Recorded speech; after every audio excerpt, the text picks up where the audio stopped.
सत्ता तो हासिल करनी ही है, चाहे तरीका जो भी आजमाना पड़े। कांग्रेस ने शायद ये तय कर लिया है, क्योंकि काफी समय से सत्ता से दूर रहना कांग्रेस नेता राहुल गांधी को बहुत दर्द दे रहा है और सत्ता पाने की व्यग्रता गांधी खानदान के युवराज के वक्तव्यों में दिखाई देने लगी है।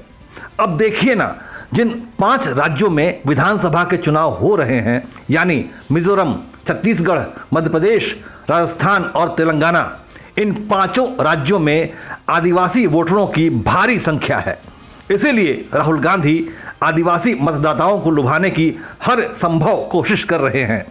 लेकिन राहुल गांधी की ये कोशिश विभाजनकारी है, क्योंकि वह आदिवासी वोट हासिल करने की कोशिश में आदिवासी बनाम गैर आदिवासी मतदाताओं के बीच कटुता बढ़ाने की कोशिश कर रहे हैं।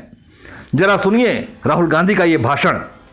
आदिवासी पहले निवासी थे और ये जो पूरा देश है, इसकी जमीन पहले आदिवासियों की हुआ करती थी। तो जब आप यहां शहीद हुए, हिंदुस्तान के जो ओरिजिनल मालिक थे वो यहां अंग्रेजों की गोली खाकर शहीद हुए। अब बीजेपी ने एक नया शब्द निकाला है, वनवासी। वनवासी का मतलब जो जंगल में रहते हैं। हम आपको आदिवासी कहलाते हैं। ये पूरा का पूरा देश आपका है और हम चाहते हैं कि आप जो भी करें, जहां भी करें, आप सफलता प्राप्त करें। आपने राहुल गांधी के भाषण को गौर से सुना। वो जमीनें छीनना चाहते हैं। उनके भाषण का मूल तत्व यही है कि देश में जहां भी जमीनें हैं उसके मालिक आदिवासी हैं और सभी जमीनें छीनकर आदिवासियों को दे देनी चाहिए। ये एक घातक मानसिकता है जिसमें से माओवाद की दुर्गंध आती है, नक्सलवाद का बर्बर चेहरा दिखाई देता है और ये सर्वजन हिताय सर्वजन सुखाय की भारतीय संविधान की भावना के विपरीत भी है। राहुल गांधी जो कह रहे हैं, अगर वास्तव में वैसा होने लगे तो देश में खून की नदियां बह जाएंगी, अराजकता की स्थिति पैदा हो जाएगी। वैसे तो वोट बैंक की राजनीति में भाजपा भी पीछे नहीं है, क्योंकि भारत एक लोकतंत्र है। यहां सत्ता हासिल करने के लिए वोट हासिल करना जरूरी है, जितना जिंदा रहने के लिए ऑक्सीजन। इसीलिए छत्तीसगढ़ में भाषण देते हुए प्रधानमंत्री नरेंद्र मोदी ने भी आदिवासियों को लुभाने की कोशिश की और खुद को उनका भक्त बता दिया। पहली बार जब आप सबने अटल बिहारी वाजपेयी, भाजपा के नेता को देश का प्रधानमंत्री बनाया, आजादी के 5-6 दशक के बाद ये अटल जी थे, ये भाजपा सरकार थी, ये हमारे संस्कार थे। हमने आदिवासियों के लिए अलग मंत्रालय बनाया। भारत सरकार में पहली बार जनजातीय लोगों के विकास और प्रगति के लिए मंत्रालय बना, मंत्री अलग बने, डिपार्टमेंट अलग बना, बजट अलग लगा और उस बजट का हिसाब किताब होने लगा कि मेरे जनजातीय बंधु भगिनी का विकास हो रहा है कि नहीं हो रहा है। ये काम करने वाले हम लोग हैं और आजकल गांव-गांव जाकर के झूठ बोला जा रहा है, आदिवासियों को भ्रमित किया जा रहा है, आंख फैलाने की कोशिश की जा रही है।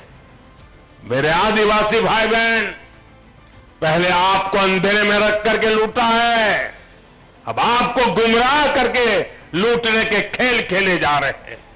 मैं आपको वादा करता हूं, जिन्होंने राजकुमार राम को परमात्मा राम बना दिया, हम तो उन आदिवासियों के पुजारी हैं, भक्त है, भक्त। लेकिन पीएम मोदी और राहुल गांधी के भाषण में मूल रूप से एक फर्क है।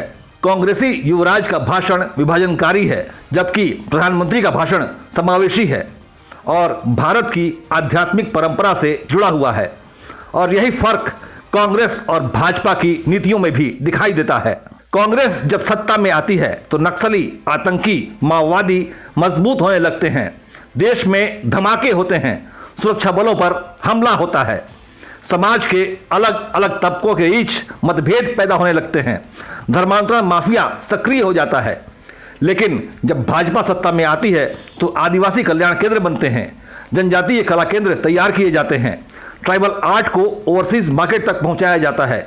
दिल्ली और दूसरे मेट्रो शहरों में आदिवासी महिलाओं की कलाकृतियों और उनके बनाए हुए भोजन को मार्केट किया जाता है। आदिवासी युवाओं के लिए एकलव्य विद्यालय और हॉस्टल तैयार किए जाते हैं। आदिवासी समुदाय के कल्याण के लिए मोदी सरकार से पहले अटल बिहारी वाजपेयी की सरकार ने भी बहुत से कार्य किए थे।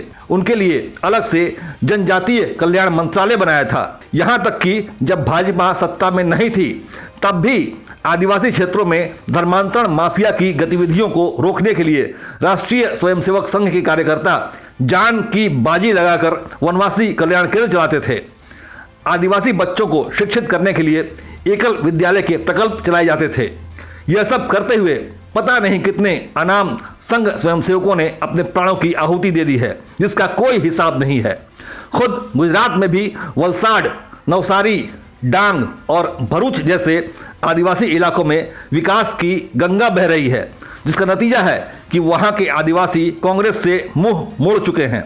सूचना क्रांति के इस युग में देश के बाकी हिस्सों के जनजातीय समुदाय के भारतीय सच्चाई को जानने लगे हैं और भाजपा को मौका देने का मन बना रहे हैं।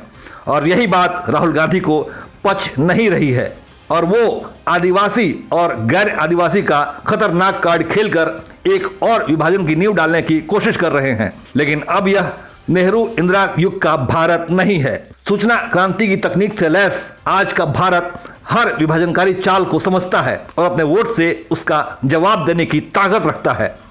3 दिसंबर को चुनाव परिणाम सामने आने के बाद जनता विभाजनकारी ताकतों को करारा जवाब देगी। उदय इंडिया के लिए अंशुमान आनंद की रिपोर्ट।